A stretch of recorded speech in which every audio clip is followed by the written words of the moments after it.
I thought we were just gonna be talking about plants. No.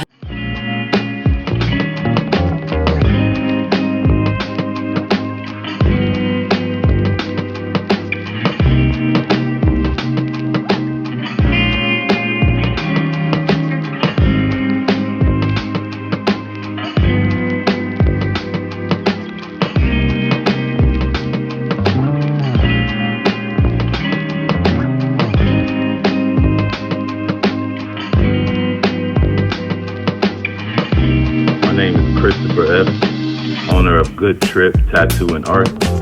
My passion is creating art, and there's no better feeling than seeing a happy client.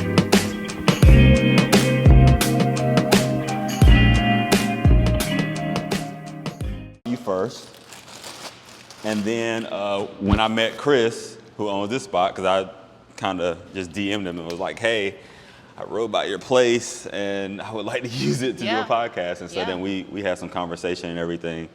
I came in here, and then he likes plants. Yeah. Then my first guest, Crystal the Muse, she's my host and also co-director and co-producer for all my shows. Okay. And so when she came in here and we interviewed, I didn't have these plants in the shot. And she's like, "Yo, you need to bring the plants." She's like, "I love." She has a bunch of plants at home. Okay. And so then that's when it started rolling some more. So then I had a lady on named Raven. That episode actually drops on Monday, tomorrow. Okay. And she started talking about plants. Okay. I'm like, "Yo, everybody's talking about plants." Yeah. So then I went thing right now. back to your page, and then that same day you were in Durham. It's right off of Shannon Road by the Cookout. There's a resident apartment complex. Hill. Yep. I love You were there. Hill. So one of my friends that lives there, she had came to Raleigh, and we were chilling in Raleigh, and she saw that you were there online. She's like, "Oh my gosh, she's at my house." No. And so Shut up. I'm like, "Who's at your house?" She's Yeah. like, "The houseplant hippie." I'm like, "Yo, let me." Yeah. All right. Let me look up some stuff and reach out to her. That is so cool. Wow. So that's how I found you, through many different sources of people that were just like, "You need to have one, the houseplant hippie." I'm having so much gratitude for that right now. That's what's up. I am so thankful. Yeah.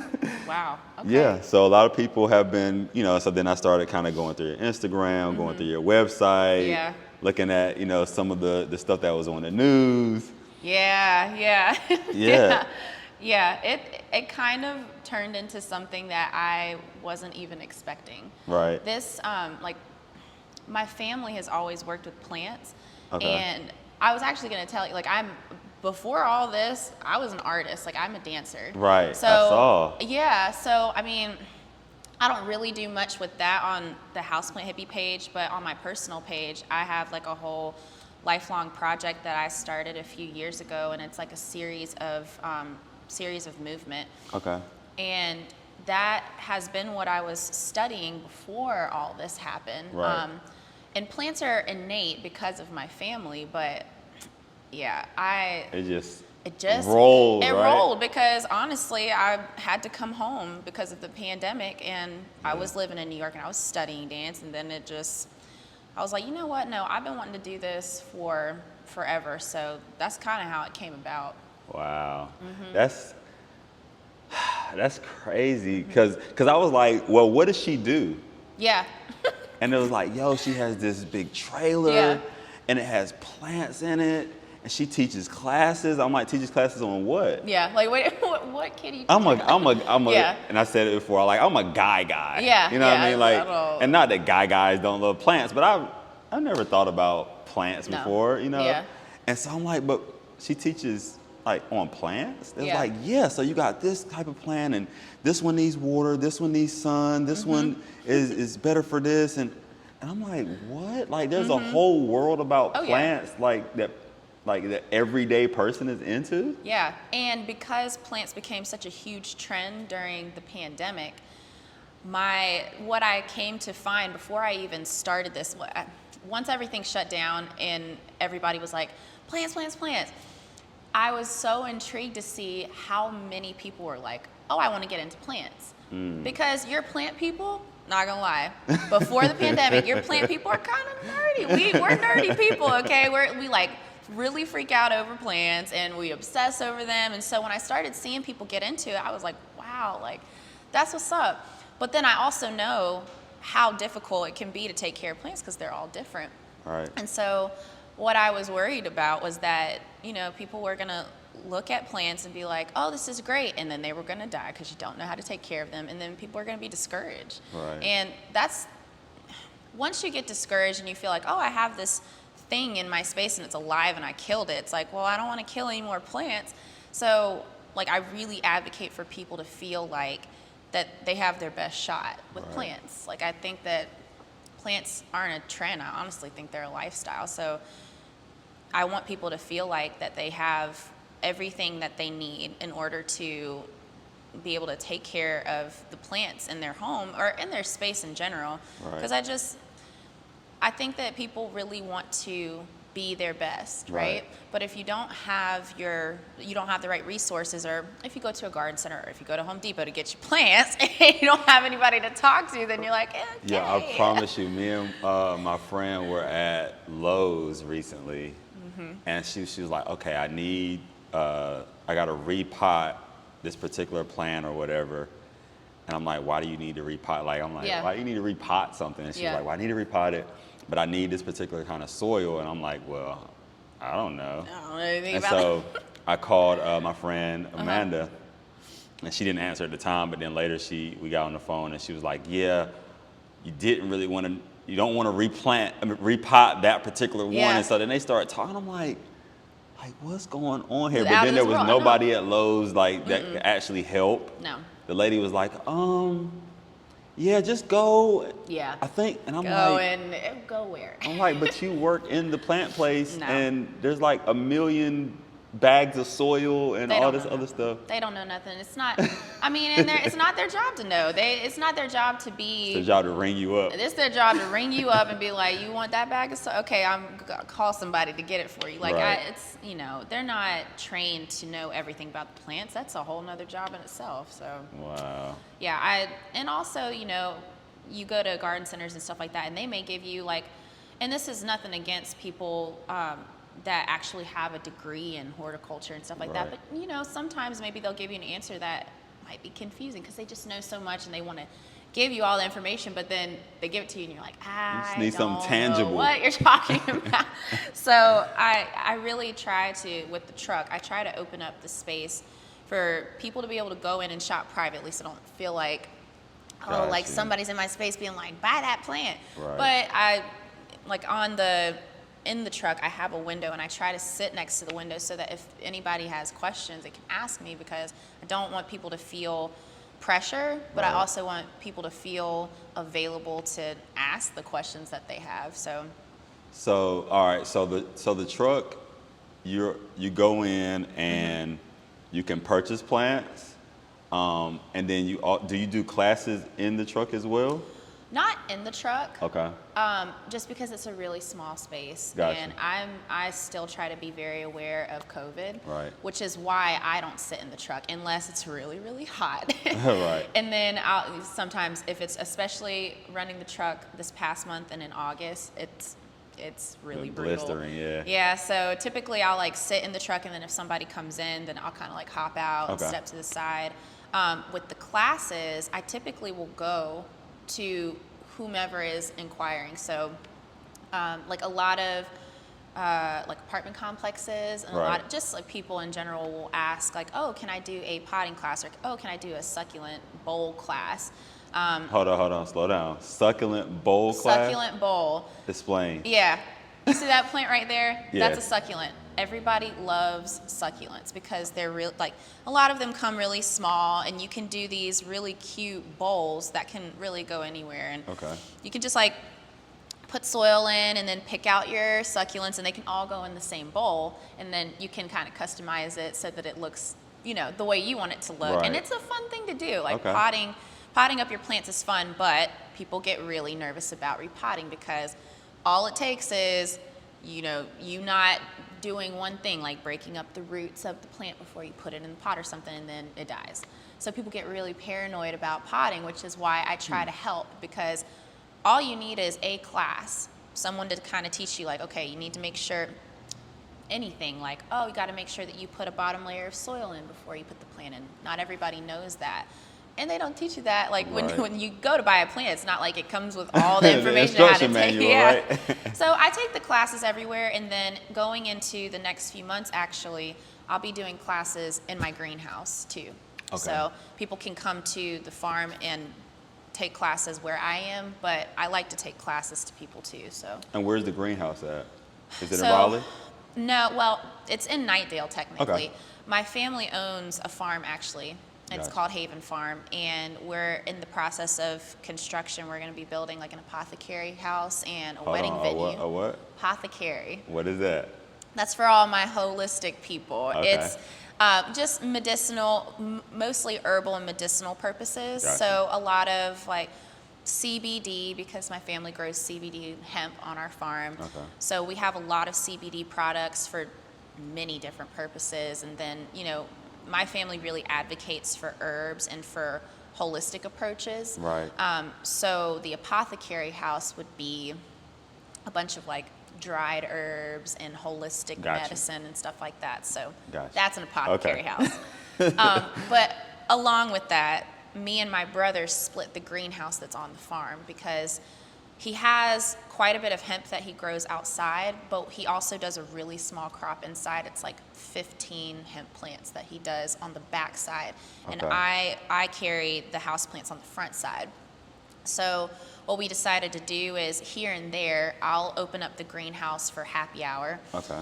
Because that's a big thing on my page. I do like happy hour every Friday. Right, and I've seen that. I'm gonna have to come by for one. You're gonna have to. Well, I'm actually gonna post the August schedule today, and I'm gonna do I'm gonna do it the first Friday and the third Friday.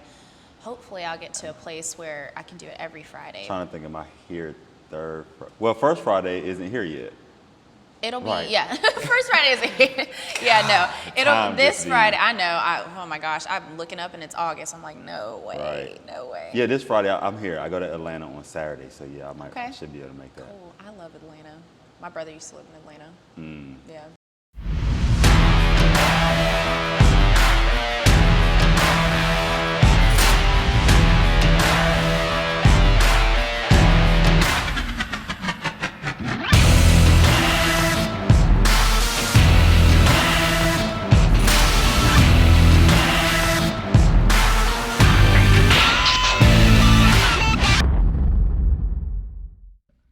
SP the writer.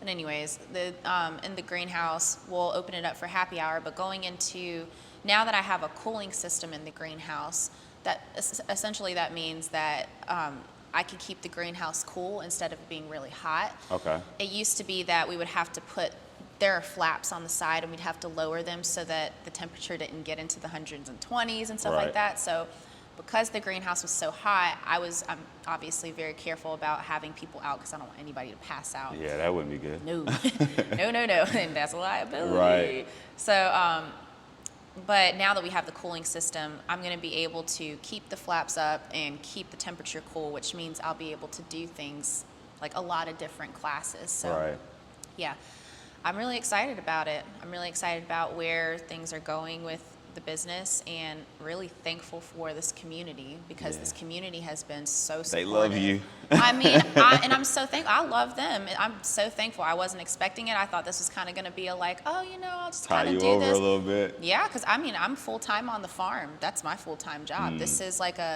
not even going to call it a side hustle. This is just another full-time job for me. So. Right. Yeah. Got you. All right, we dove right in. I know. Which is great. Listen, because I know people personally that are ready to like hear you on the podcast. So that's pretty dope.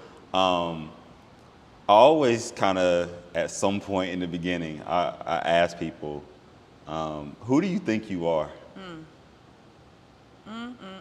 Just as a person in general in this life that we're living. For this lifetime, I think I am searching. That's who I think I am. I am searching all the time, searching for people, searching for souls that I connect with, that are here and doing good things and being good people. I'm always searching for truth and purpose, always searching for the things that make me come alive, and I'm always searching for places to be better, always searching for growth. And I'm always looking for something. I don't like to stand still. I like to be at peace. I'm not saying I'm like, Right. like I can't stop. Like, it's not like that, but I am. I'm always moving into something that I feel like is for me. And, Right. and sometimes even moving into things that are not for me so that I can learn from it, Gotcha. Yeah, does that answer your question? Yes. No, I don't know. Listen, there's no wrong answer to that. Some people, give a philosophical answer. Yeah. Some people just say, their name. Like, Yeah. there's no wrong answer to that. One thing I don't know is your name, Kaylin. Kaylin. Kaylin is my real name. I go by Kay because I get a lot of Caitlins and Kaylee. Oh yeah. and Just shorten it up. Yeah, for just me. shorten it up. But my name is Kaylin. And yeah. So one thing you emphasized when you started, you was like, in this lifetime. Do you believe in other reincarnation? So as a yogi, Okay. I'll preface with this. I was born and raised in the church. Right. Grew up Christian. Me too. I heavily believe in the higher powers. I heavily believe that there is something out there that is constantly guiding us. Right. I would even venture to continue to say God is out there and He's for us and He's above us and around us and within us. But having now been able to study different things and again constantly searching for something that is not stagnant, I have started to and will continue to move into not being closed-minded to any particular religion. Right. That's just where I'm at right now. It is the season that I'm in, and I really do believe that some of the yogi teaching, there's so much God in it. Even if you, as a Christian, which I'm in support, I'm born and raised on the Bible, 100%. Right. So even if you're full-fledged, like hardcore, like the Bible is it, if you are into being open, you read books like the Bhagavad Gita, or not the book, but just into the understanding of the Bhagavad Gita, there is so much God and so much universal love that is taught in there for me to not be like, oh, there's no way that this can be wrong. Right.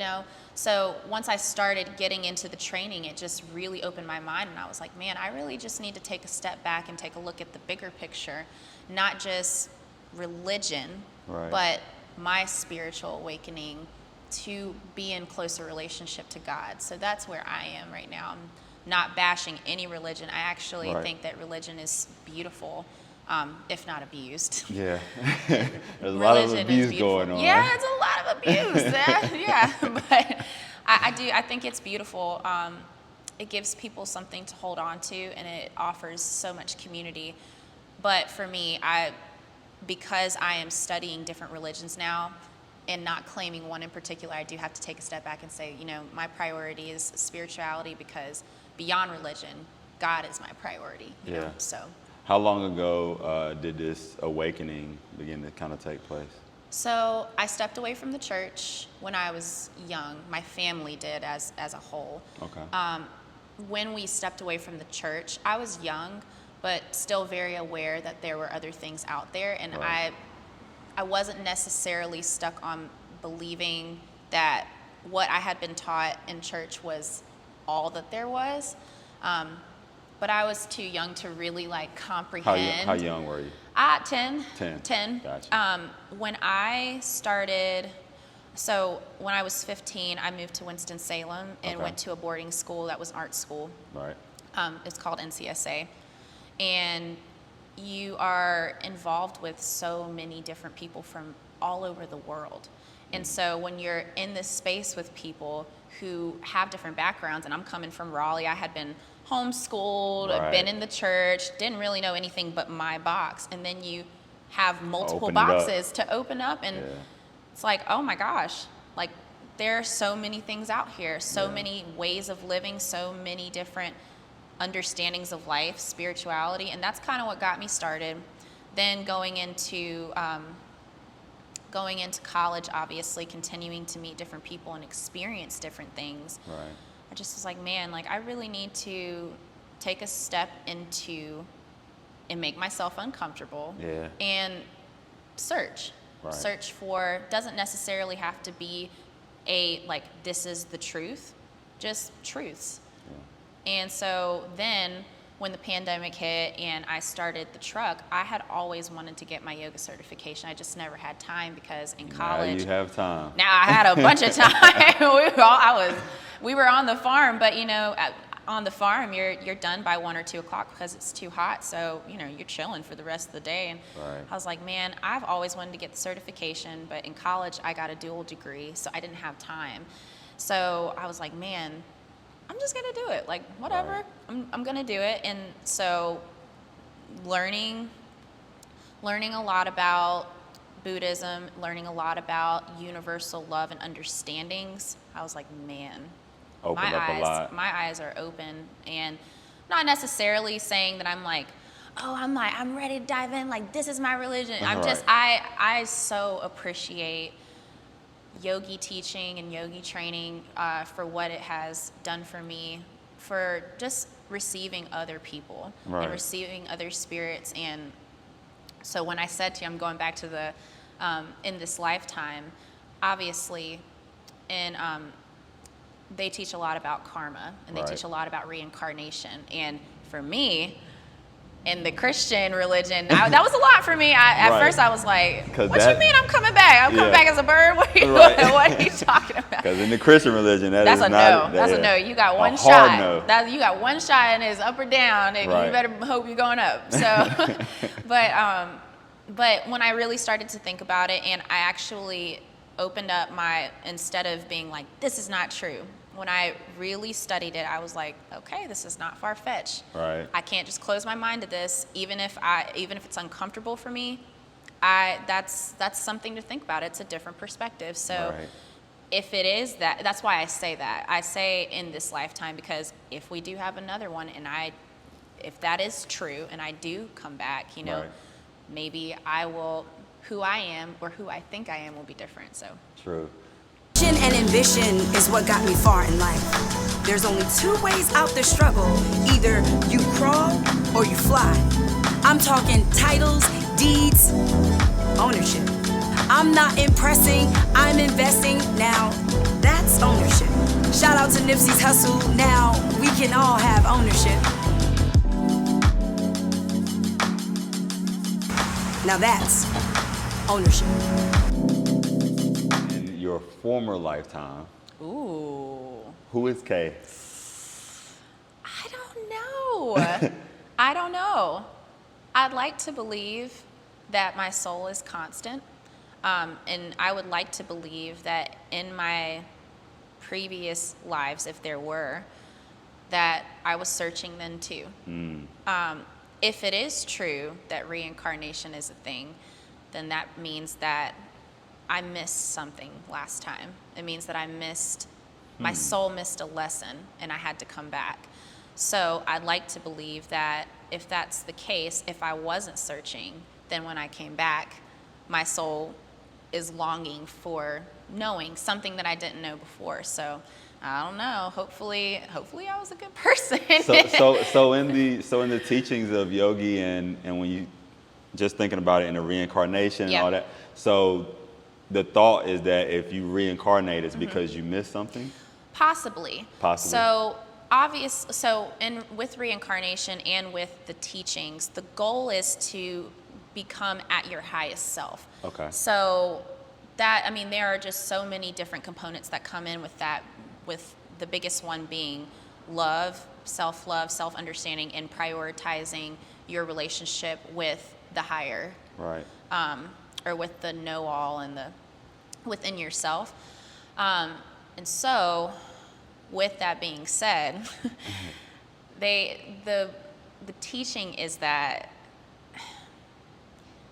if you missed something, if you didn't reach that highest knowing, then you have to come back, and you have to continue to come back until you reach that place.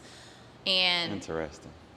that's a hard pill to swallow for me. Right. I'm not fully on board. that is me being fully transparent. Right. I don't know, like, how many lifetimes would it take to get to a higher understanding? I mean, gosh, we make mistakes every day. Yeah. So, I mean, and some of us, I mean, I think about in our social political climate right now, I'm like, gosh, how many people would have to come back? Like, Right. and that's no judgment. It's just how many people It's that real. are, what would that mean? So until you reach that higher place, you continue to come back, and your soul decides on like when and where you are going to be. And so I chose this life, this body to be here, and I chose it because of whatever I knew would be the lessons for this lifetime. So I don't know. That's interesting. It is a really interesting thought. Right.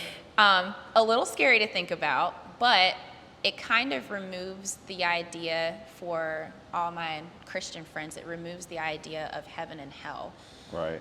Which is kind of scary, because as a Christian, your lifelong goal is to make it to heaven and do good and be good so that you can get there. Well, But if you get another chance, if you get another chance, there's then no that- hell. yeah. Which means there's no consequence, which puts a lot of stuff on the table to reassess, which is scary. right.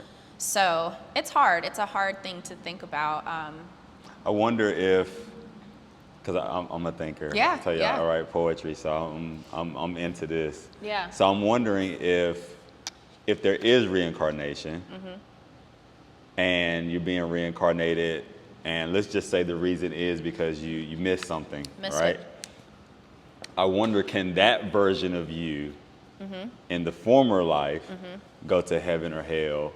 I'm And then wondering. you still reincarnate Yeah. to get another chance, but that former version didn't quite make it, or did make it, Right. but then even if you made it to heaven, you still got some things that you need to do or complete Yeah. or become before the reincarnation stops. Exactly. That's a thought. It's a perspective.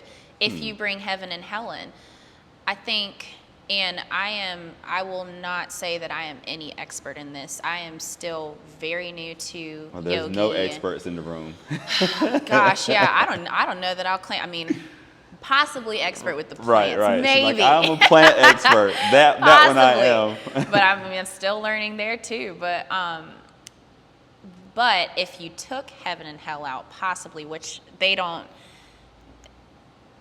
ever speak on a dark place. They don't ever speak on a consequence. If anything, the consequence is that you missed it and you had to come back again. Right. So if you take out hell, then there's only just existing after that. Your soul existing in eternity in a neutral place. Right. Again, I think that's why it's kind of scary, because if there is no consequence, right? The only consequence is that you missed it, you had to come back, and then when you finally get it, you're just existing. Right. Then something that was kind of hard for me was, okay, well, what about the consequence for the people who do harm? Yeah. You know, like, what happens to them? I mean, yeah, okay, they come back, but like, where's the consequence for that?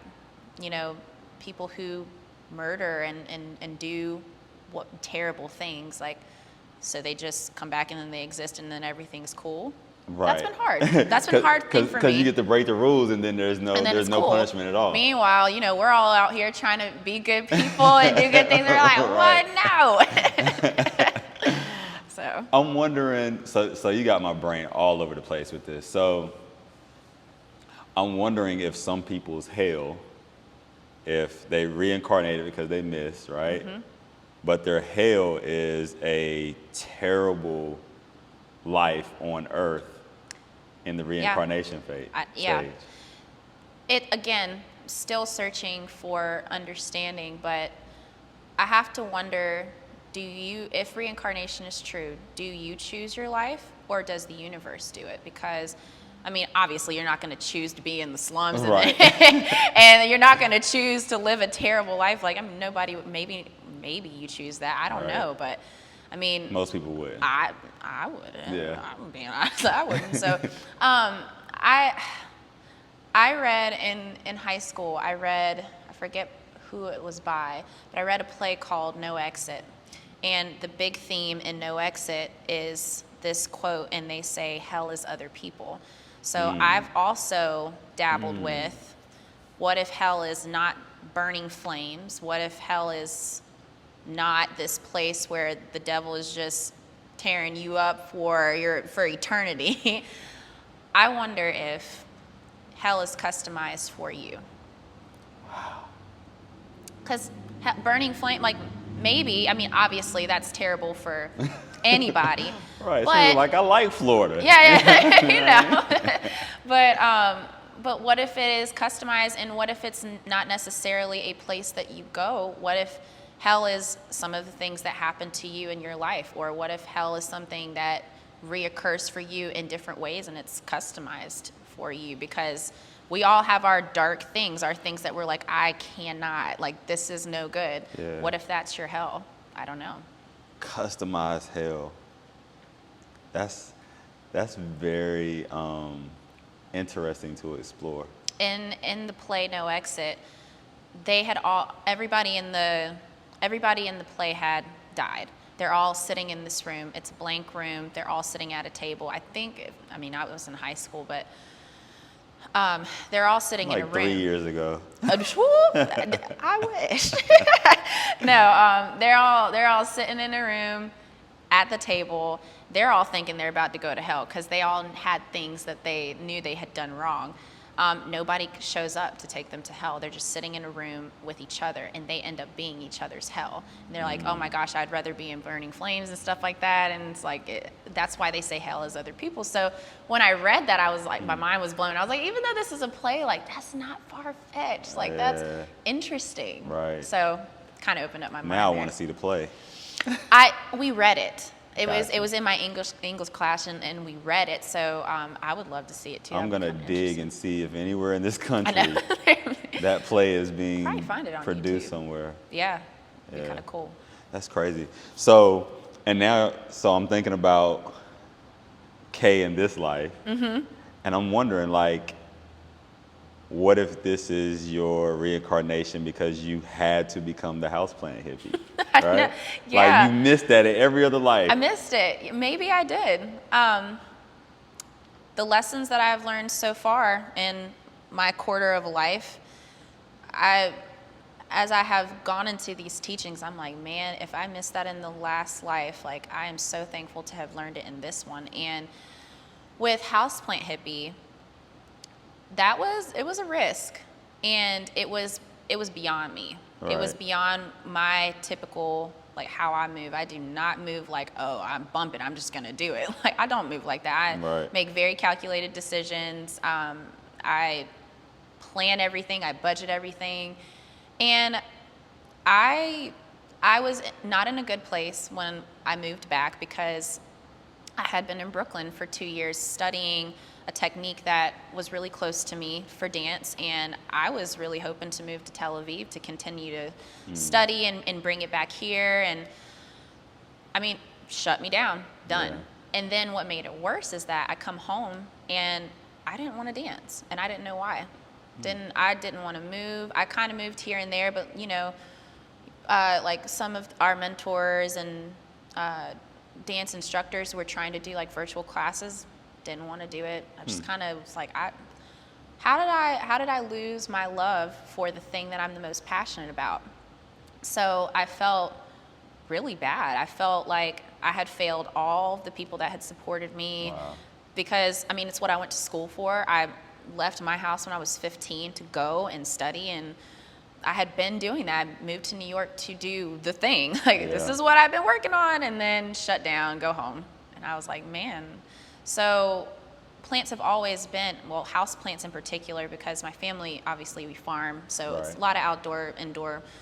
But house plants have always held a really special place for me. So I had seen in New York, I had seen a plant truck, but it was, they just used it to promote their garden center. But, you know, and they had a place to park it. And so I was like, I mean, obviously in New York, I didn't even have a car. So, but I was like, man, I would love to do that sometime. And so I said, bump it. I'm just gonna do it. I don't know how. And obviously I don't know anything about how to do a plant truck, but I'm just gonna try to figure it out. So I bought the Jeep when I came home, and the first thing I did was ask them how much can it haul, because I was like, well, there's no way I can afford a big food truck. I can't. So I was like, what can I do with my car? And so they were like, well, the new Jeeps can haul 6,000. And so I was like, okay, I'm gonna just invest in something that can haul a heavy weight. So then I went to, strategic. I didn't know what else to do. I was like, well, if I can't buy a truck, I'm just gonna figure out something. So then I was just twiddling my thumbs, and I was like, what could I do? So then I was like, well, I wonder if I could get a cargo trailer. I wonder how heavy they are. So I went and bought the one that I could haul.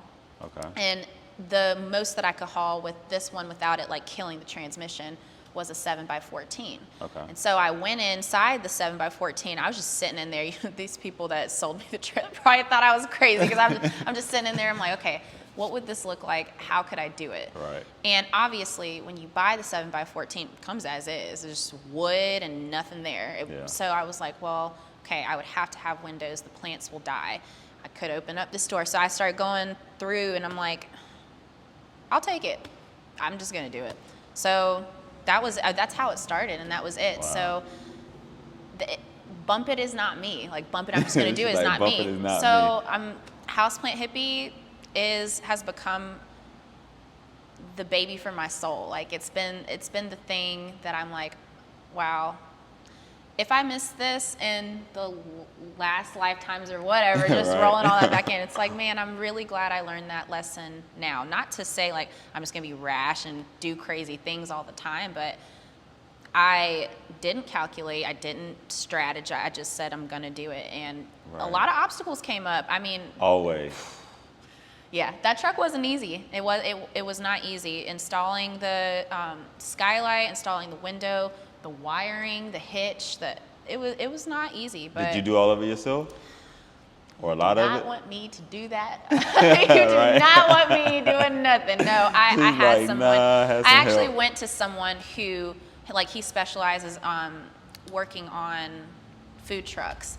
And so I pulled up. I love this man. Miguel is so awesome. He shout out Miguel. Shout out to Miguel. He was awesome, because I took it and I was like, so this is not going to be a food truck. And he was like, okay, what is it going to be? I was like, it's going to be a plant truck. And he was like, okay, what is it? A little different. Yeah, he kind of like went, he was like, oh, okay. So I explained to him, I was like, do you think you can do this? Do you think you can do that? Do you think you could do this? What is that going to do for the wood? Like, it's going to be hot. Like, if it's enclosed, like, will it mess up the wood? So we're going and talking, and he's like, yeah, I can do this. Yeah, I can do that. Yeah, I can do this. So yeah, he worked on it for a couple months, and when it was finally done, I mean, I could not help it. I cried and cried. Yep. I was like, I cannot believe that it looks exactly how I saw it in my head. So shout out to me. He's my guy. When you came from New York, when COVID hit, how long from a time frame, from the time you landed in North Carolina to the time you said, okay, I'm about to go buy this? Buy the trailer? Yes. So it was St. Patrick's Day weekend when New York really got bad, like shut down. And I actually didn't just like up and move. Me and my roommates at the time, we actually were just like, oh, it's not a big deal. Our parents are just tripping, and it'll be a couple weeks. So we just I packed a suitcase, like a small one, and like a couple of my things. And I was like, oh yeah, I'll be fine. I'll be good. Then St. Patrick's weekend, left. And I mean, didn't go back until July to go get my things. Wow. June, actually. So in between that time, March is when I came back. I bought the LLC for Houseplant Hippie before I did anything else because I was like, even if the trailer doesn't work out, I still want to work with plants. Right. That happened, I think I did that in May or June. Okay. Then had to go back, move out of New York, so I was there for a few days. Came back, and that's when I really, really started. So about 3 months or so. It was about 3 months. I didn't buy the trailer until my birthday, which was in September, and that's when I launched Houseplant Hippie. So that's when I started blogging on Instagram. Gotcha. So I kind of wanted to see how it went before I launched the truck, and I gave the trailer to Miguel, I think in the winter. I kind of let it sit for a little while, and I was like, okay, like I really need to try to figure out how I'm going to do this. So I let it sit, and then I gave it to Miguel, and he worked on it over the winter. Okay. And then I started running it literally 1 year after I had left New York. Gotcha. So this past March. Wow. That's definitely different for you from what you've been saying. Like, Yeah. so what were you doing in the interim during COVID outside of thinking about and blogging about Houseplant Hippie? So, like I was telling you, my family has a farm. Right. And I knew that my mom had been working on things on the farm, but I was kind of out of the loop because I was in New York. When I came home and she was talking to me about how she was going to move forward, I was like, okay, yeah, this is going to be huge. I want to be involved. So we really started planning and trying to figure things out. So I started to become involved in that. At the same time, last year, my brother was in the middle of a hemp crop. So I spent a lot of time helping him. Gotcha. And because I had come back in March, we had just started our spring, like vegetables and herbs on the farm. So I was spending a lot of time out on the farm helping them out. And like I was mentioning, my family has a garden center downtown. Yep. And so I was helping out some here and there because we got slammed. Everybody wanted to do stuff outside. Everybody wanted to garden. I mean, it was insane. We didn't have enough help because, not everybody, but most of our employees had gone home and were staying home. Gotcha. Because we were still shut down, but, North Carolina was shut down, but, essential stores were open. Well, garden centers were considered essential. So we were slammed. People wanted to have something to do. So we didn't have enough help. So me and my mom and my family were out there some. So that's kind of what I did in the in-between. Gotcha. But yeah, mostly on the farm. I was mostly there. Okay.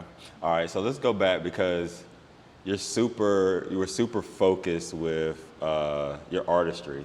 Yeah. At a young age, Yeah. I can tell, because if you left at 15 to go and pursue this thing. I was in it, yeah. So when did you know you wanted to be a dancer?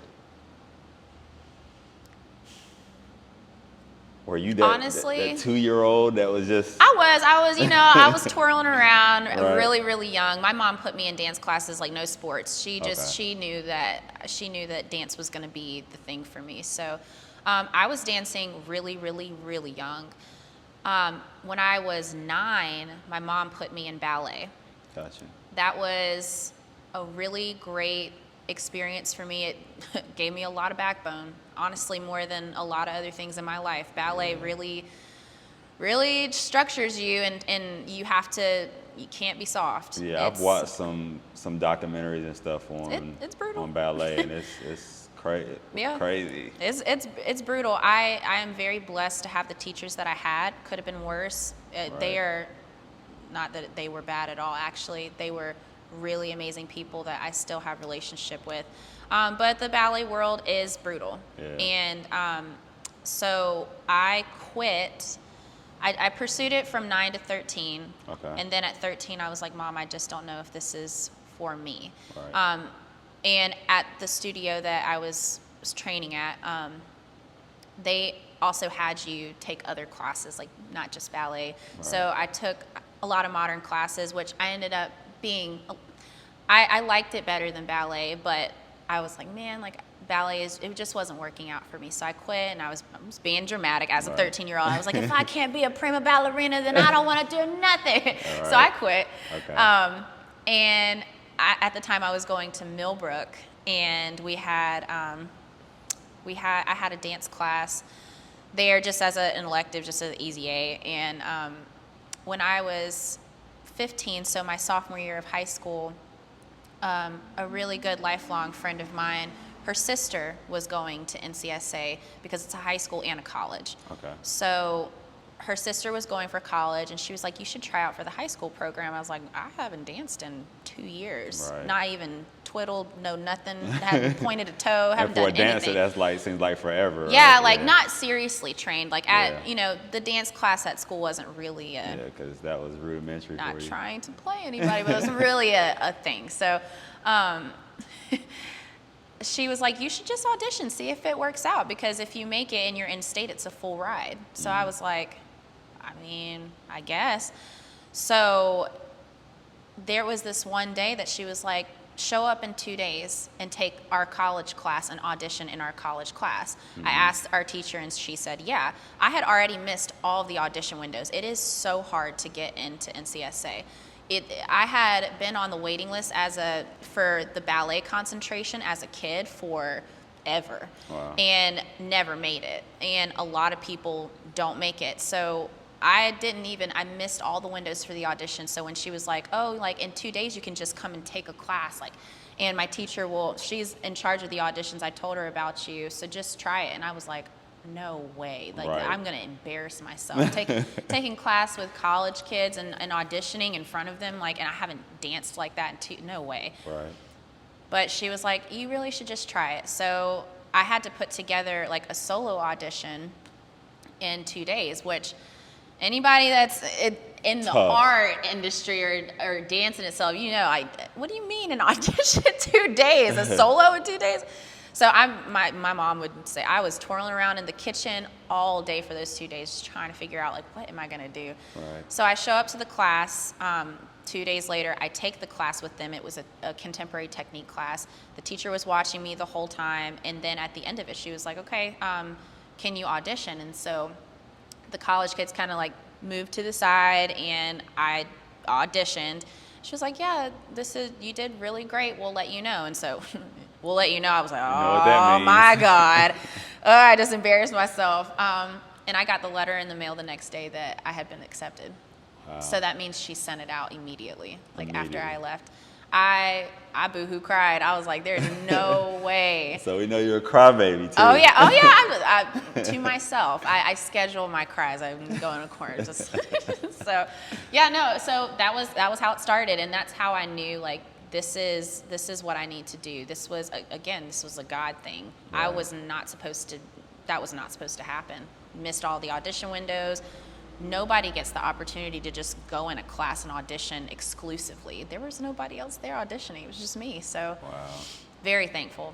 But that was the universe telling me, like, you need to pursue this. So I stuck with it. In college, the only reason why I got a dual degree, my second degree is in kinesiology, was because I wanted to just have something to fall back on just in Okay. case I got injured or, Right. So Where'd you go to college at? UNCG. UNCG. Yep. Spartan Pride. Right. I got a couple friends. Do you know Debrita? Debrita? She's the poet, goes by Wild Perfection. I don't know what No. year she was at UNCG. I want to say y'all are maybe around the same age, but maybe not. I don't know. No. I'm trying to think of who else I know that went to UNCG, but UNCG. So UNCG was what for you? What do you mean by that? Like your experience. My experience with there. UNCG? Yeah. Another crazy thing, because I wasn't supposed to go there. I was supposed to stay at NCSA. Because I had done 2 years of high school there, they had offered for me to stay there for college for 3 years and graduate by the time I was 20. So I was like, yeah, I'm going to do that. I mean, I was not really wanting to do the college thing anyway, so I was like, if I could be done by 20, that'd be great. But I started classes to go there in the summer, like online, and I was sitting here in Raleigh taking the classes, and I was like, something doesn't feel right about staying. And I couldn't shake it. I didn't know what it was. And like literally a week before school started, I was like, oh my God, I can't, I don't know what it is. I just can't go back. By then, and I obviously had applied for other colleges, Right. and I had been accepted to most of them, but because I had sent my decline letters, I had no fallback. At least I didn't think I did. So I was like, oh my gosh, like maybe I'll just take a gap year and then like reapply. So I'm calling all the schools that I had applied to and gotten accepted, and like one of them being state, one of them being A&T, and they were like, oh, we already like took your decline letter, so we can't re-accept you. I was like, crap. But UNCG was like, oh yeah, no problem. And so then I was like, well, what if I wanted to get a dual degree? And they were like, yeah, no problem. And I was like, in kinesiology? Yeah, no problem. So I was like, okay. So literally like a week before college was supposed to start, I made the decision to go to UNCG. Wow. And it was one of the best decisions I've made. It was a really huge learning experience for me. And doing the dual degree, I'm be real with you, if I could go back, I would not do that again. Tough. I was doing 24 credit hours every semester, and I didn't have a summer. There was not one summer. And I didn't get to study abroad, and you know, I would do one degree and then do another one, but it toughened my skin. Yeah. I don't know that I would have the same motivation that I do now if I had not done the dual degree, honestly. So.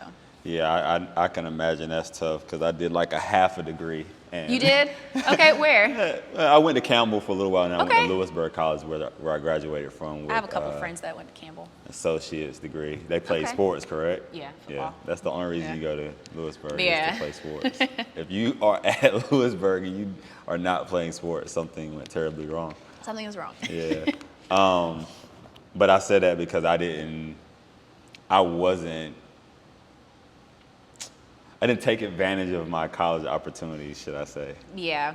And I know a lot of people who did, and I just be like, man, like, how did you do that? And I've said that to some of my friends, and they're like, well, I wouldn't be able to do what you do. Yeah. And then when I look at it, I'm like, oh, I guess, you know, we're all kind of wired differently. Yeah. I don't advocate for college. I don't. When I have a family, I don't need my kids to go to college. I have a lot of family that didn't, and I know a lot of people that are close to me that didn't, that are extremely successful. Yeah. I don't like the fact that it's a scam. It is a scam, and I don't like the fact that where we're at right now in our society, you are required. It seems like you're required, or you need to do this to be successful. You do not need to do that, and it's not for everybody. I felt like I needed to do it, and I don't regret it at all. But someone like, you know, sister and brother, my brother, it's not for him, and he's going to end up being extremely successful growing into an adult. So, yeah, it's not necessary for everybody. Yeah, I know if I was to redo it, my whole thing was I would have been like, I need 10,000 contacts on a Rolodex before I leave 4 years. Yeah. Like that would have been my whole, everything would have pointed toward nothing but networking. That's why a lot of people join fraternities and sororities. Right, which I couldn't do either. I have a lot of respect for it. I got a lot of girlfriends and guy friends that pledged, and I have a lot of respect for especially black fraternities and sororities. But that's mainly what I hear from them. You know, it's the sisterhood, the brotherhood, the networking. They get to have this bubble of like exclusive networking, which I find incredible. I respect it a lot. But even if you aren't in a fraternity or sorority, I mean, you're exposed to so many people. Right. And I mean, if you are at a school that has strong alumni and you get connected with the alumni, there you go. There you go. Yeah, that opens doors that none of the degrees would even be able to open necessarily in some instances anyway. So UNCG, you left there. Did you immediately go to New York? No, I took a gap year. I came back home. Took a gap year to save money because New York is expensive. Right? So expensive. And I didn't want to go into debt, which I ended up, like, because New York is so expensive, I still ended up going into debt. But I at least had, like, a little cushion. So I stayed here for a year, and literally I was like, I'm only giving myself a year. I don't want to get complacent. So moved back in August. Next August, moved to New York. New York. So then I was there for 2 years, Gotcha. almost 2 years. And so you were dancing.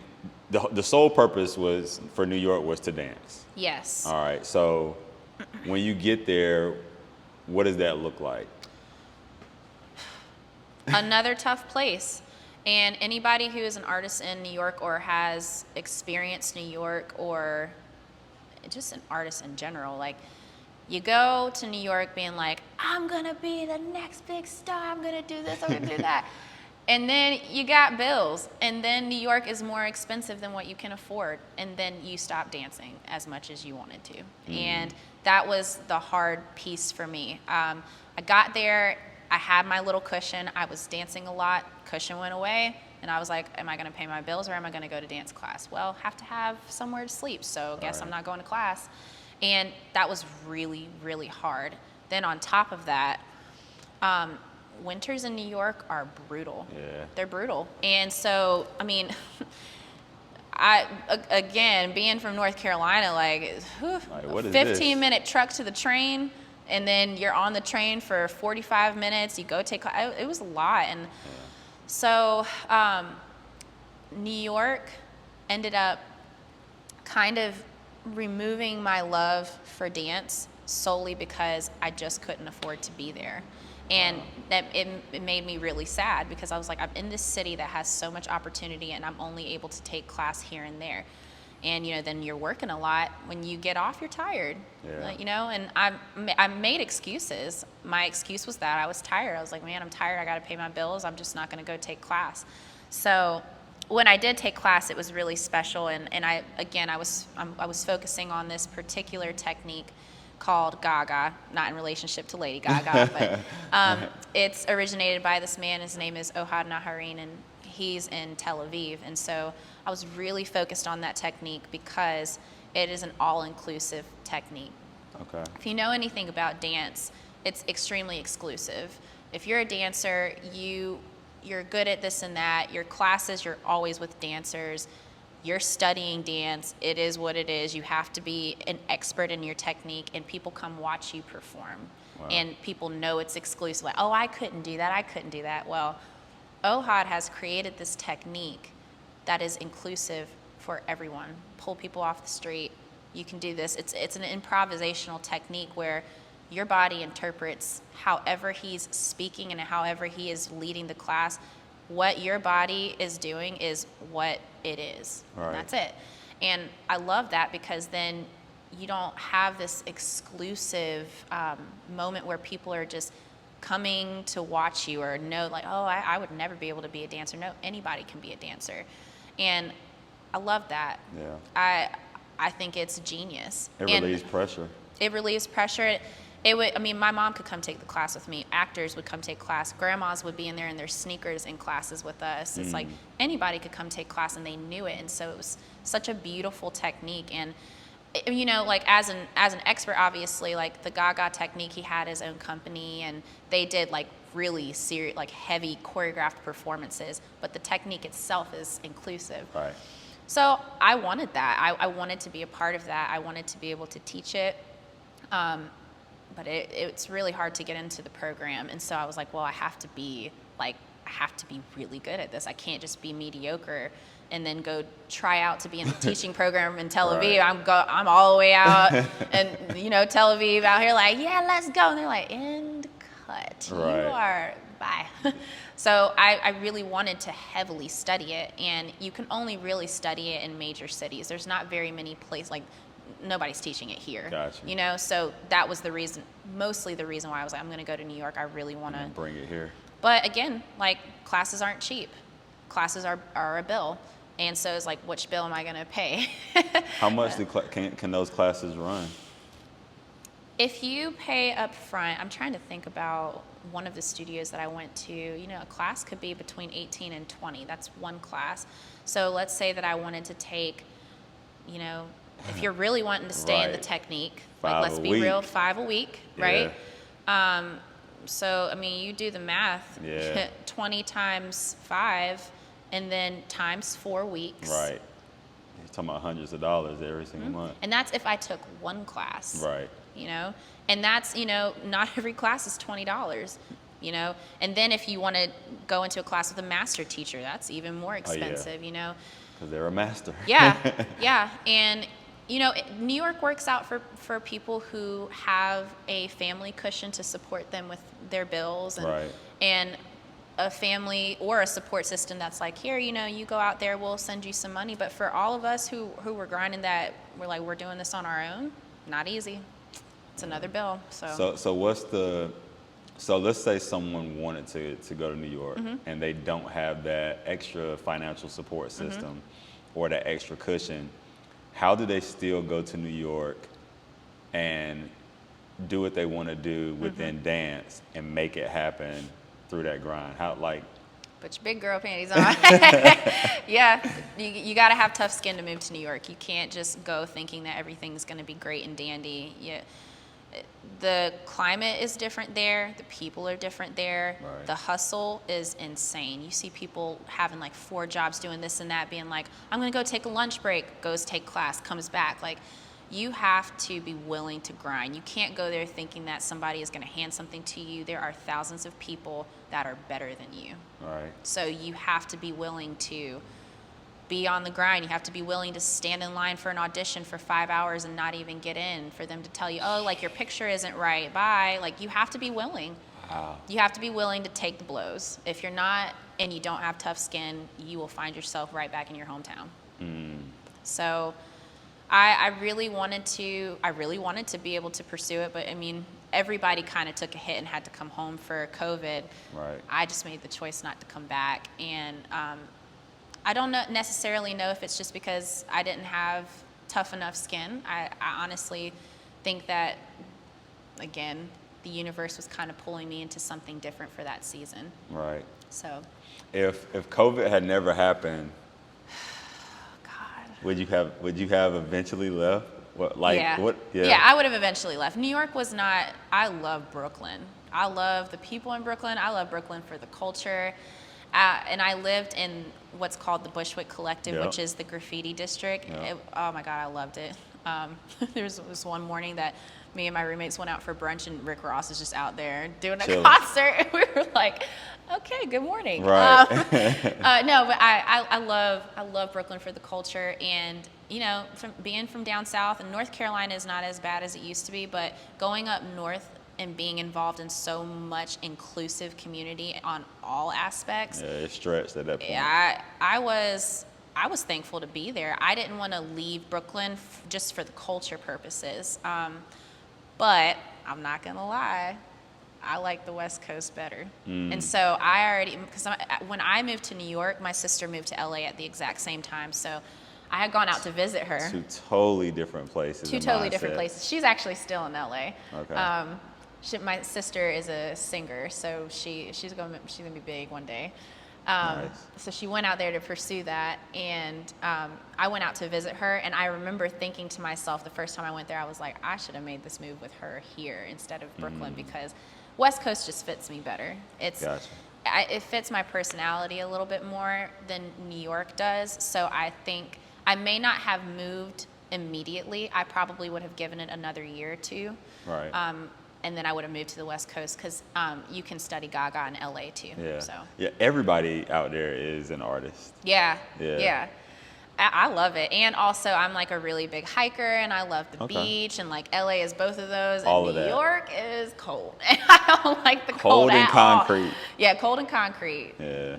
So, I go to Chicago a lot, so I get the cold, crazy snows and winters and stuff. Yeah. I want to go. Not to a big Chicago. fan of New York at all.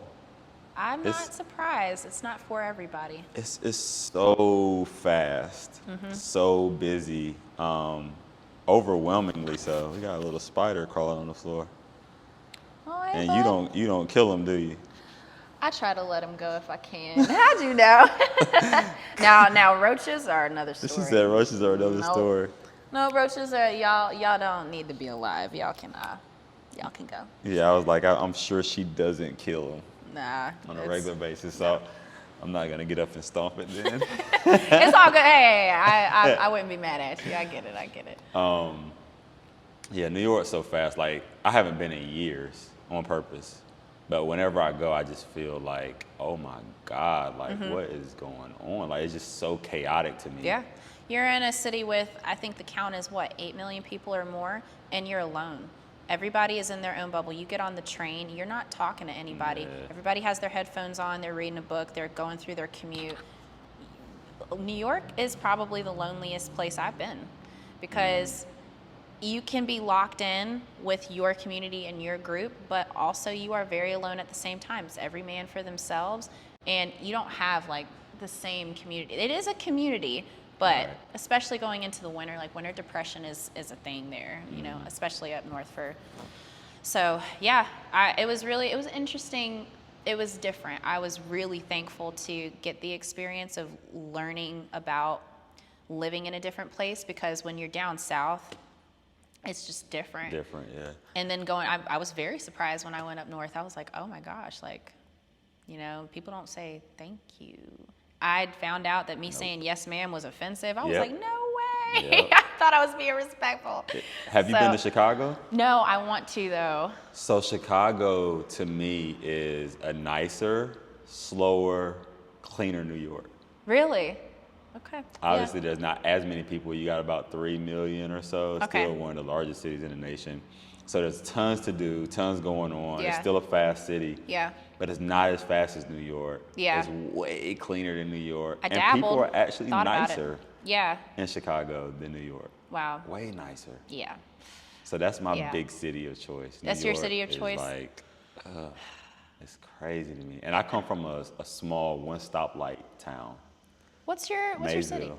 Mayville? Maysville. Maysville? Yes, put some respect on my city's name. I'm sorry, please. excuse me, Maysville. Maysville.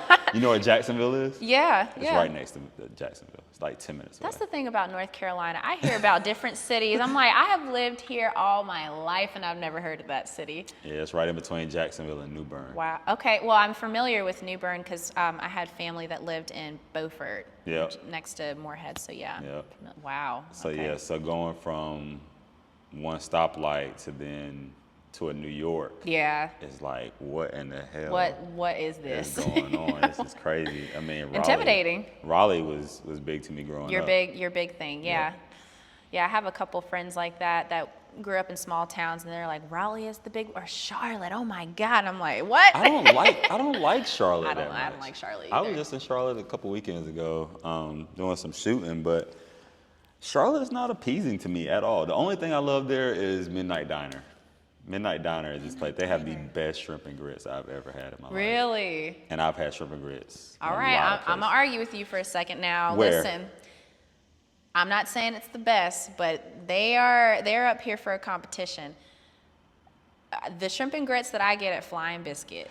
So let's talk about it. So Let's Flying talk about Biscuit it. shrimp and grits are delicious. Okay, but it's not the same for you. They're not as good as Midnight Diner. I think I might be jaded by the biscuits. I'm gonna be real. Those biscuits with a little bit of are so sugar, good. cinnamon on them. Listen. The first, I'm not even sat down in my chair. Like, are you bringing out the biscuits? That's it.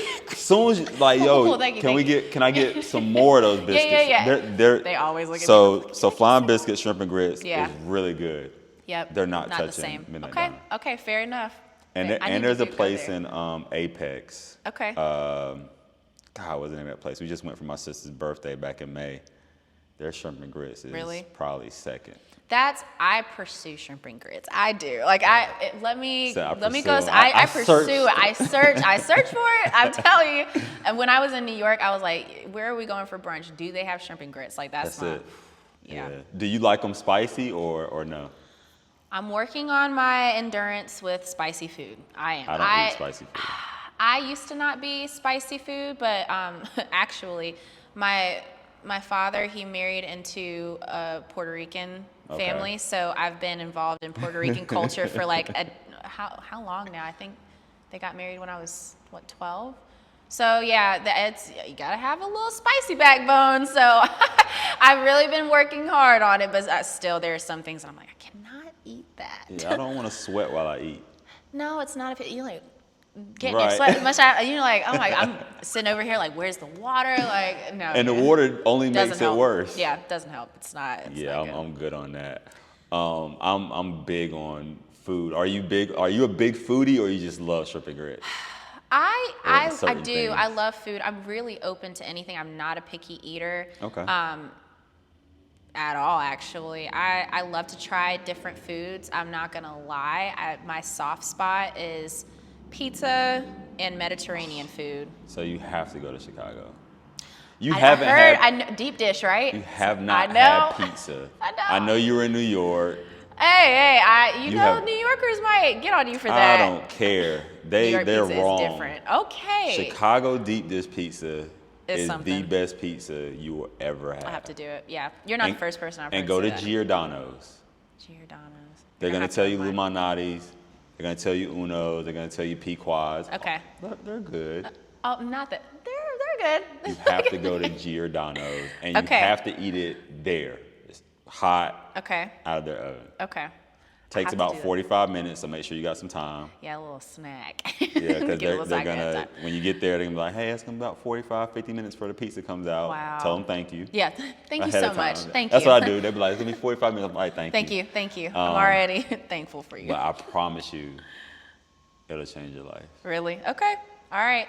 There is, so in New York, and especially in Brooklyn, I don't know how you're going to feel about this. There is a chain called Artichoke Pizza, and they specialize in artichoke flavored pizza. That sounds good, though. It changed my life. And unfortunately, it was in my neighborhood. It was at my stop. Every day. Oh yeah. I mean, I was there all the time. They would let you have it by the slice, and it's like soup on the pizza. It's like this thick, creamy artichoke sauce. Okay. And then the crust is Delicious. I was every time, like you said, I'm giving him my money. I'm like, thank you so much. And they're just looking at me like, are you okay? Next time I go up there, I'm gonna have to check it Artichoke out. pizza. Artichoke pizza Yeah. in Brooklyn. Yeah, there's a few in Brooklyn. There's a few in New York, but it is so good. You have to try it. And I'll do deep dish. I really need to do it. So we have deep dish here in Raleigh. They have a place called Nancy's off of Creedmoor Road. Is it any good? Yes. Yeah. It's not Giordano's, Yeah, it's not the same, but but it's as something. close as you're gonna get yeah. to the real thing here in North Carolina. Okay, I'll have to go there. I Nancy's. literally don't eat any pizza anywhere else. If I do, Wow. I'm just like, there's nothing else for me to eat at the time. just like, I'm screw it. basic. I'm a Pizza Hut girl. Don't judge me. I know it. I know, but the dinner box is $10. And you get cinnamon sticks. Come on now. The dinner box. It's $10, and you get all this food, and it's lunch and dinner the next day. Well, for me, so I'm a pizza snob. I'm a certified Snob. pizza snob at this point. I understand. I understand, especially if you were in Chicago. Yeah. And I go there, not this year, but typically I go there 8-10 times a year. So Ooh, wow. I'm there a lot. Like I don't eat Chipotle anymore because I had Carbone Mexican Grill, and they have this burrito called the Mother Clucker, and it's like this big. Okay. And it's like a pound of chicken.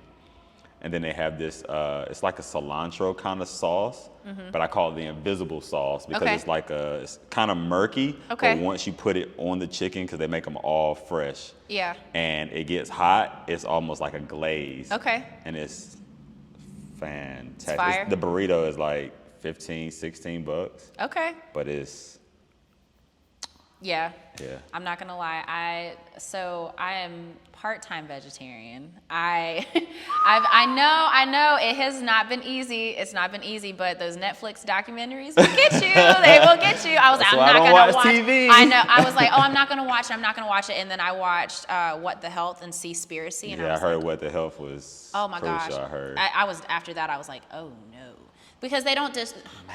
What the Health is rough because they don't just touch on what it does to your body. They also talk about, especially What the Health highlights North Carolina because they talk about how the slaughterhouses are in poor black communities. Right. And so for me, that got me because they were talking about how nobody in the community makes it past like 60, 65. And these people that run these slaughterhouses are racist. They purposefully will run the manure in the spigots on Sundays when people are trying to go to church. And I mean, it's just, when I started finding that stuff out, I was like, okay, all right, you know what? You got me. It's fine. I told you I was going to watch it. I did it. So anyways, I try not to I'm learning eat as too much. much. I know. I'm learning too much. I try not to eat too much meat, but I'm not gonna, especially having Puerto Rican family in my life, and there's panini, and that happens every holiday, and it's this amazing pork shoulder. My grandma Ruth, she kills it. Not And Grandma Ruth. Grandma Ruth, she works on that thing for like 2 days. Wow. And so for Thanksgiving, I'm like, and I am not vegetarian today. Right. Okay. And yeah, I try not to be too married to it. I don't want to like miss out on things. So like as I've been traveling, I'm like, well, of course I want to try things, but for like my everyday regular, I try to be vegetarian. And Are you going to vegan? No. No. I like cheese too much. I can't do it. I tried. I really did. I tried. So they for have a while. vegan. Have you had vegan cheese? Can't do it. Can't No. do it. I tried. Yeah. Yeah, I really did. I was like, I really would like to try to be vegan, but cheese is my Achilles heel. So it's just gonna be vegetarian. And Cheese makes everything better. Yeah. it does. It does. I think I may continue to reincarnate until I become a vegetarian or a vegan. I think that's what I've been missing in my whole life. It is the Achilles. I am not judging because sometimes I accidentally pull up at Bojangles. It's just, I don't know how it happens. I accidentally pull I up don't know at how it Bojangles. happens. And I accidentally wait in a line and of I 13 cars. Yes, and I accidentally get the 2-piece with mac and cheese and fries and a biscuit, and I accidentally eat it all, and I'm not mad about it. So, Listen, Yeah. Bojangles is a staple. oh yeah. My friends in Chicago, they used to live in North Carolina, Okay. and it never fails. Whenever I'm about to go to Chicago, they're like, "Hey, so you still coming tomorrow?" And I'm like, "Yeah." They're like, So can you bring? I'm like, "Yo, like y'all want me to smuggle Bowberry biscuits?" Look, but at Charlotte they have a Bojangles. So if you're flying CLT, you could have done it. Normally, and so I live right up on Glenwood near the Bojangles. Okay. So normally Yeah. they'll be like, yo, we need, 2 dozen Bowberry biscuits. Yeah. We need, the cinnamon twist. And sometimes I drive. Okay. And so if I'm driving, and then they'll Yeah. get it and they'll be like, yo, why is there some gone? I'm like, because I ate Well, some. how about don't ask questions, okay?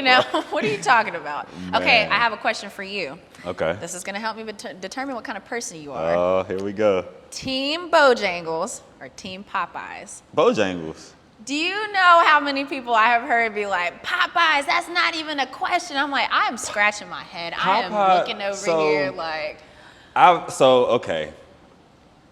The only thing I really like at Popeyes is their biscuits. I like fair. their biscuits better than Bojangles biscuits. Yeah. Okay, I understand that. And I always get mine light brown. I always ask for a light skin biscuit every time. Like if it's not light skin, oh my God, I don't want it. And I've gotten special request. Can you Yes. make my biscuit light skin? So Thank you very much. So you say you're not a picky eater. I'm not a picky eater, but I'm picky about how my food is. Yeah. Like I like my food to be You know what you piping like. hot. Yep. So like if I'm at a restaurant, I'm like, hey, waiter, waitress, Yes. I don't care if my food comes out last. It Yeah. doesn't matter to me. I just want to see steam. If I Yes. don't see steam, I don't want it. then I'm gonna send it back. Yeah. So let's just save you some steps. Let's save you some time. Let me just tell you. And then my friends are like, yo, oh my God, I hope I get my food first. I'm like, yo, it's okay. Like, yeah.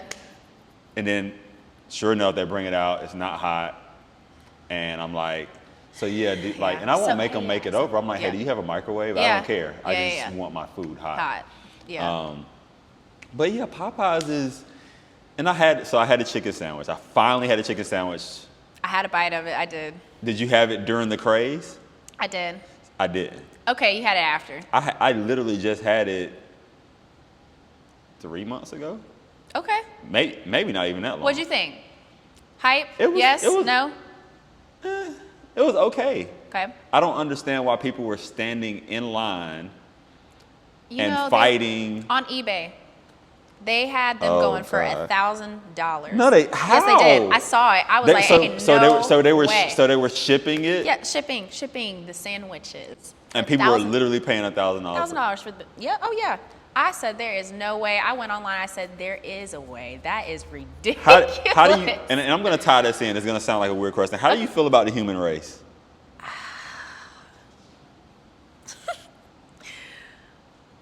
We are some really selfish individuals. Yo, we're done. Yeah. We're done. It's kind of sad. I hate that I feel that way, but Humans are really, really selfish. Again, I'm going back to documentaries. I'm watching, I'm observing, and I'm looking, and we just don't care. We don't care about anybody but us. I'm talking about like what's out there, beyond what we know. I'm talking about the other living beings that are on this planet that are not us. I mean, we are butchering our oceans. Yeah. We are, we're butchering nature. I mean, I'm a tree hugger. I am a forest bather. I am all about trees. They have feelings. They are connected. They are their own community. We just butcher them. And I look at things like that and I'm like, whoever's up there, whatever it is up there, however you believe, I wonder if they're looking down like, these mofos are horrible. Because especially as generations go on, like in particular cultures, I have, especially the Native American culture, I have so much respect for. What's good, bro? Hi, how you doing? Good.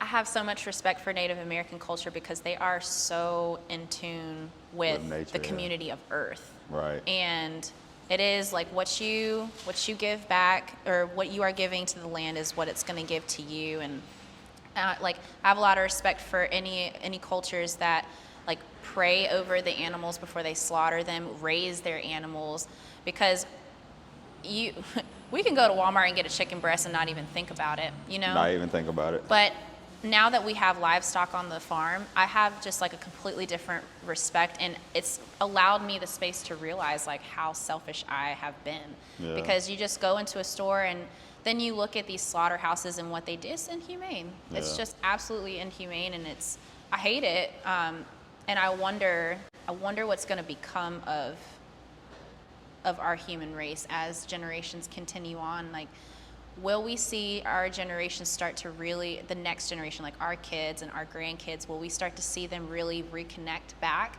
and take away some of that selfishness from our generations and previous generations, or will it just get worse? I don't know. Yeah, I think, and going back to Popeyes, I think we're done. Mm-hmm. Like if people will stand in line and fight over a chicken sandwich, Yeah. that other people are also at home paying $1,000 for, it's a wrap. Yeah. Paying $1,000 for a sandwich, and people will spend the money how they feel like they need to spend. But $1,000, I could have paid somebody's rent who got evicted. And it's not like the people that were more than likely, and I know I'm judging here, but I'm probably right.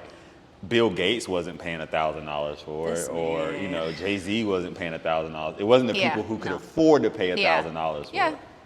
It was people who had $2,000 and said, I'm going to pay $1,000 because now I have a story. Yeah. And I hope it was good to them. Worth $1,000, could have paid my rent. Shoot. That's crazy. And I mean, like I've seen before, because I'm super into like marketing and business and things of that nature.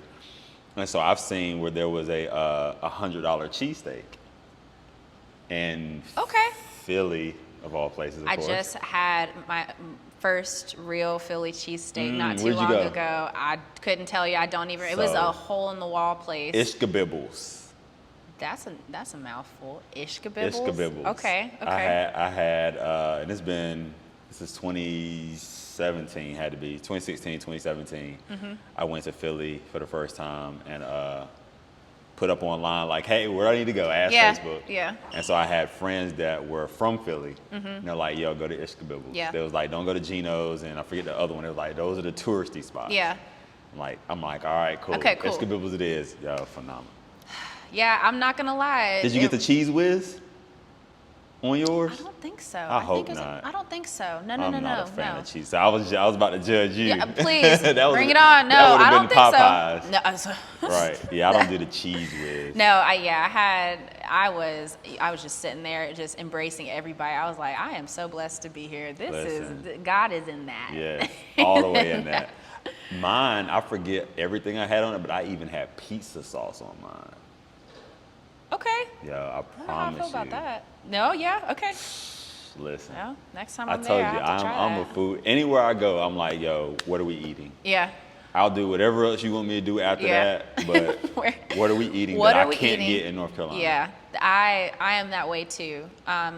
Especially when I go to LA, just because I know there's a lot of culture there too. Right. My brother-in-law, he took us somewhere, not even hole in the wall, it was just on the side of the street. Okay. I have never had a taco that rocked my world the way that taco did. And we were just, I'm seeing all these, I mean, like there was a line. It's when I say it was it was like if it was just right there. Right. Made no sense. I'm like, what are we pulling up to? Like, do they even have a sanitation? Probably not. Not at all. So we pull up and I'm like, Warren, this better be good. I am confused. And my first bite, I thought I was gonna cry.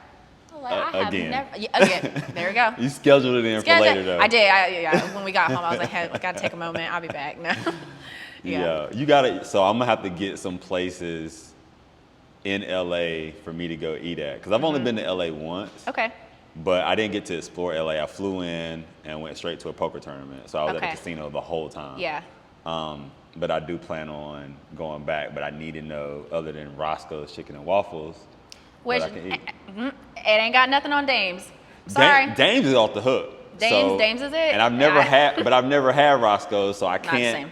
say one of the others. But Dames I had. God, I was dating this chick. This has been a while ago, and she was like, "Yo, me and some of my friends are going out to eat. You want to go?" I'm like, "Sure. I'm Yeah. always down for food. Where we Yeah. going?" She was like, "Dame's Chicken and Waffles." I was like, "Nah, I'm good." She's like, "What do you mean?" I'm like, "Yo, chicken and waffles don't go together." Don't go together. Yeah, I didn't realize it was a thing, but the original, I think it's the original Dames is in Greensboro.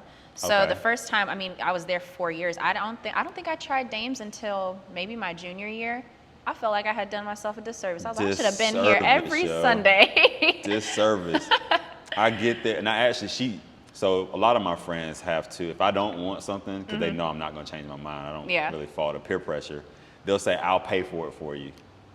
Okay. Bet. I said, okay, cool. Let me put my shoes Say on. less. So let me go grab my So things. we get there, I'm looking at the menu, and of course everything is chicken and waffles. Yeah. And I'm like, man, just let me get the macaroni and let me get some sides. Yeah. They're like, no, if I'm paying for it, you're gonna get the chicken and waffles. Yeah. I'm like, all right, bet. So they bring it out and everything, and I'm literally just like disgusted, like chicken and waffles. Yeah. Yeah. Like chicken, first of all, I don't even eat for breakfast. Yeah. I'm one of those type of people. When I wake up, the first meal of the day, I don't care what time it is, I Yeah. want breakfast food. Yeah. Man, I bit into that with that schmear, as they call Yeah. it. Oh my God. I was like, hey, waiter, my can I God. get some more of that Can I schmear, get some- please? Look, you're making me. Where am I going next? Oh, we need one there's one in Cary. There is one in Cary, yeah. Yeah. The one in Durham is good. Is Is it still it? open? I don't know. Because I know COVID shut a lot of things down. I went to the one in Cary, and I've been to the one obviously in Greensboro. I didn't know there was one in Greensboro. I'm Yeah. gonna have to check that one out. Yeah. And that's the original, you said? I think it's the OG. I'm pretty sure that's what they said. But yeah. And you said it's way better than Roscoe's? I hadn't mean, had probably Roscoe's. I'm gonna get judged. I know I'm gonna get judged, but it's different. Yeah, Danes, Yeah. Danes is special. Yeah. Danes is special. So, in the beginning, as we wrap up, I asked you, who do you think you are? Now I'm going to ask you, who do you think you will be?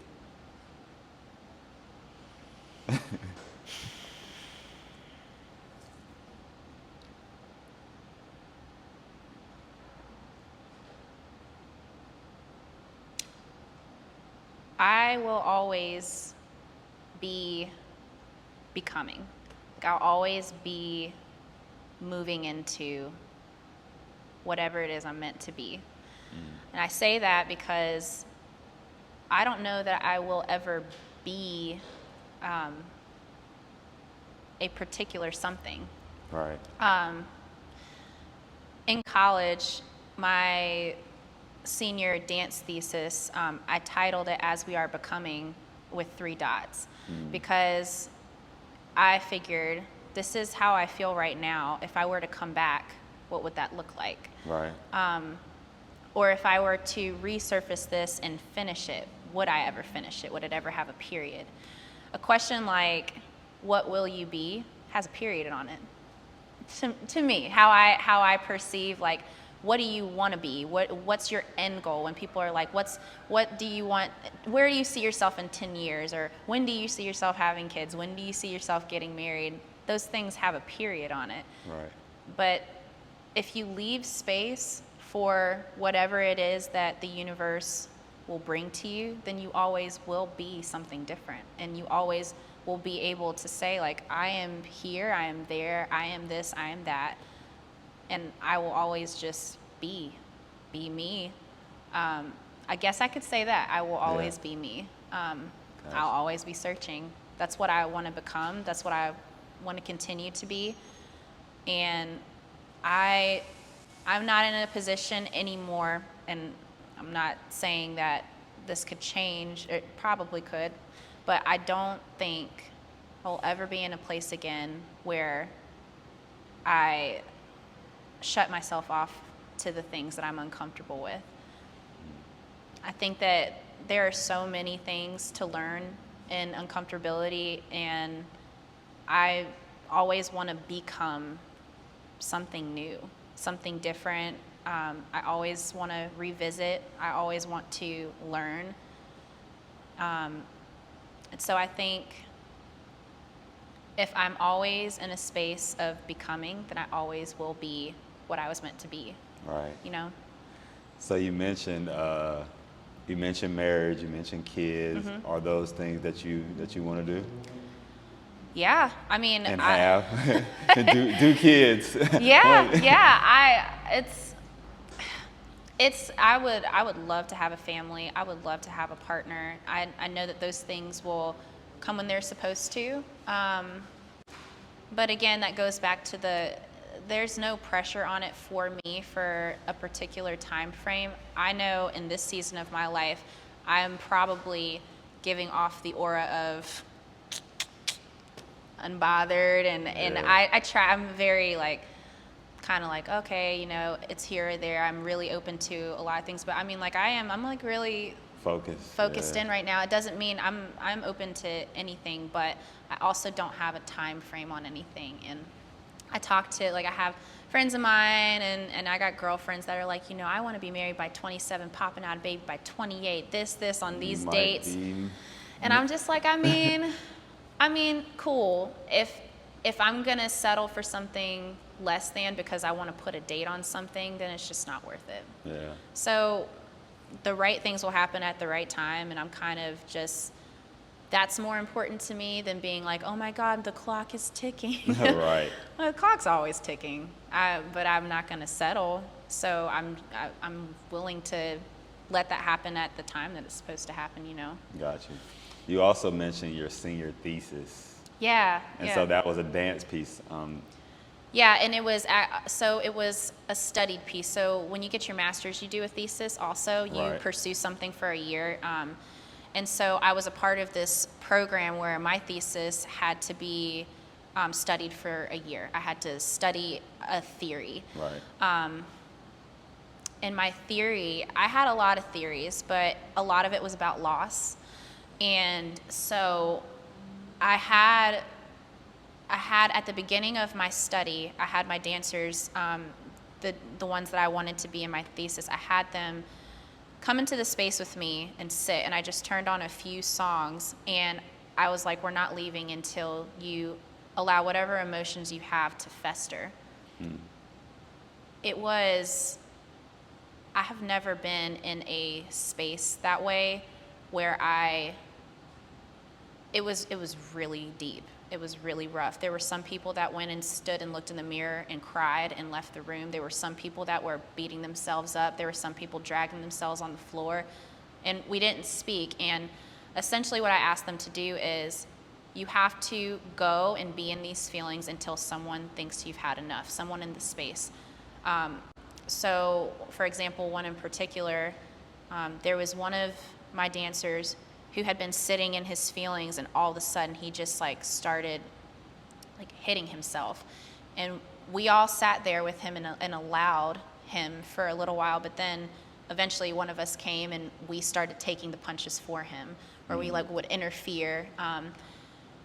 And I did that because I was interested to see what happens if you don't speak and you don't go to a therapist or you don't go and talk to your friends and you just allow yourself to sit. We are all human race as a whole is very uncomfortable with being alone. We always look for like intersection, whether that be gossip, conversation, people, sex, you name it. Like we always look for some type of intersection to get in the middle of our feelings because our feelings are a lot. Right. So I asked them to be comfortable enough to let the feelings muster it and simmer and then blow up. And it was a huge experiment for me. I've never seen anything like it. And so I based my thesis off of that. And my thesis became the emotions that they let out. And I studied it the whole year and did a lot of research on, a lot of research on emotion. And that's why As We Are Becoming became the title, because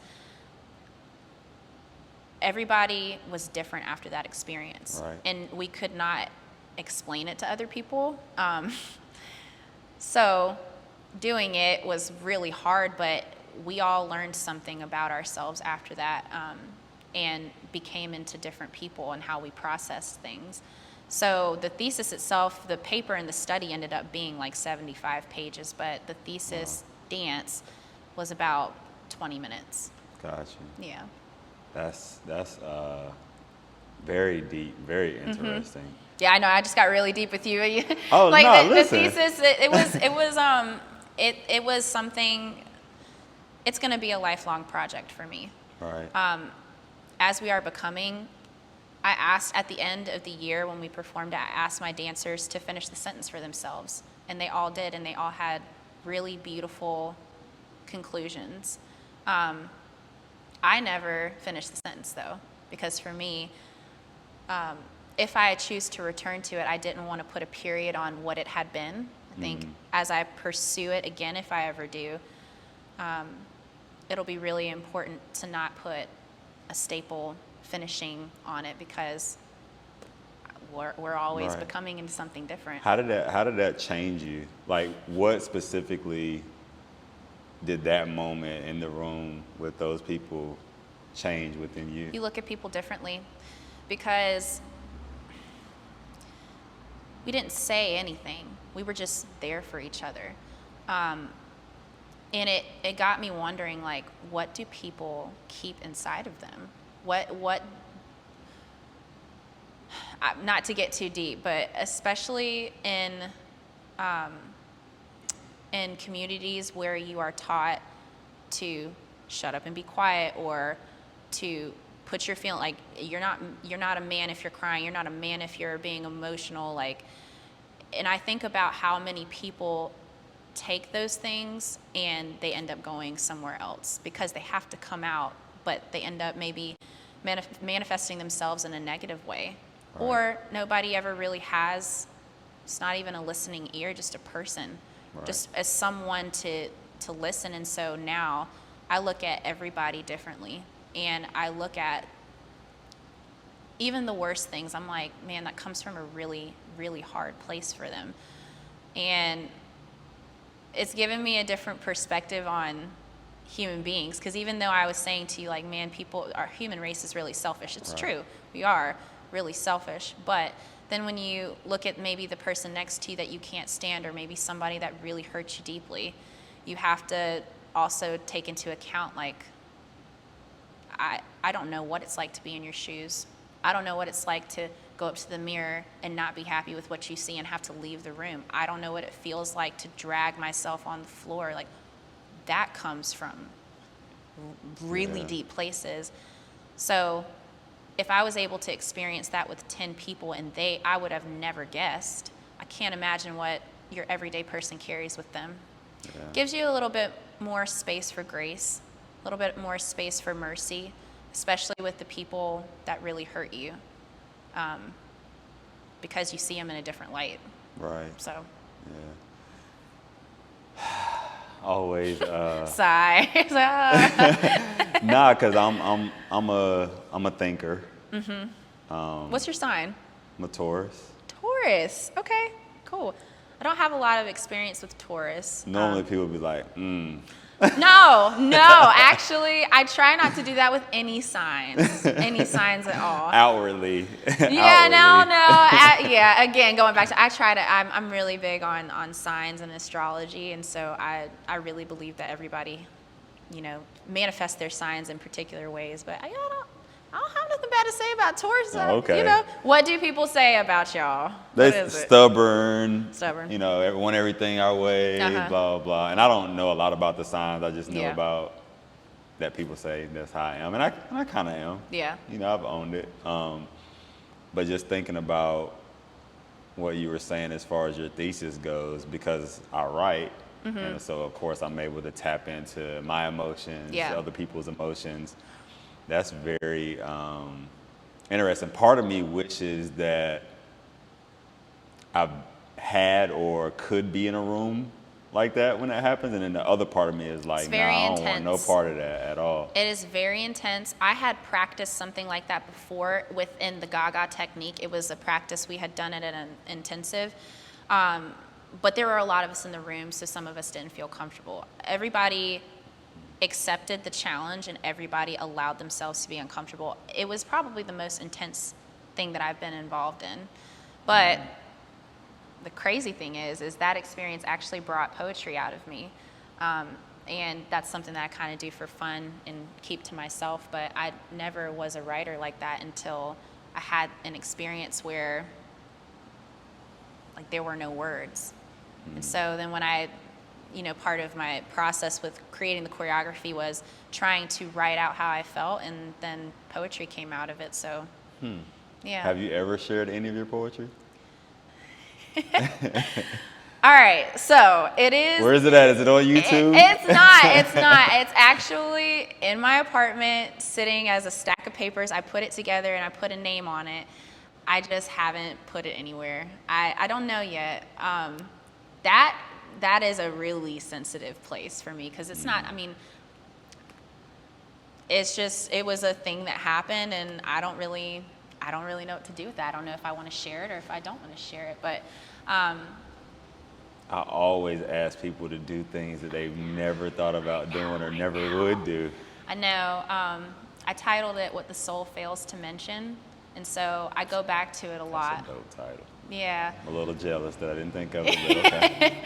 Yeah, I go back to it and I read it and I'm like, okay, these are really valid feelings, but maybe I'll get to a place where I'm comfortable enough to share. Got you. Yeah. Your I know you said we were ending, but we are. yeah, sorry. The video, the 20-minute video, dance video, do you have access to that? Yeah, it's on YouTube, actually. I put my thesis on YouTube, and I put it on my dance website, which I'm not going to lie, I don't even know if it's live anymore. It might be live, yeah. If you look up As We Are Becoming with 3 dots after it, I think it would come up I'm pretty sure it would come up on YouTube, yeah. All right, cool. I have to check. Hopefully they didn't take it down, because there's been a lot of copyright with music and stuff like that. Gotcha. So I'm not sure.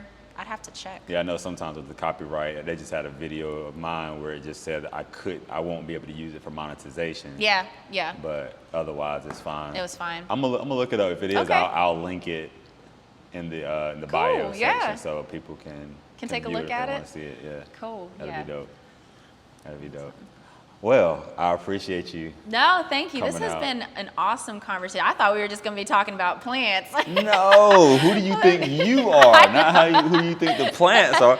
Who the plants are? Because you talk Who the about plants? plants all the time, I'm sure. Oh my gosh, yeah. And I mean, of course, we touched on the plants. Yeah. But people, especially me, but a lot of people want to know who the person is behind things. People know I write poetry. They're like, yo, who is Curtis? Yeah. You know what I mean? People know that Chris draws, but they're like, yo, who is Chris? And so I feel like, and I hope, because I don't know you, you know what I mean, other than this morning, but I hope that people were able to get some insights on you and find out more about you just as as a person, which then helps them even more to connect with Yeah. you when they come and they want you to teach them Love about that. plants. That's beautiful. Thank So, you yeah. for having me. Thank No you doubt. for talking to me. This has been an awesome Listen, thank conversation. Amanda. Yeah, Raven. yeah. Shout out to y'all. A couple. There's a couple more I'm missing that really Man. was like, yo, you need to have the houseplant hippie on your podcast. So much gratitude. Thank Yeah, you. Thank so you it's for dope. having me. I appreciate it. That is Yeah. the end of the episode. Y'all make sure you like, subscribe,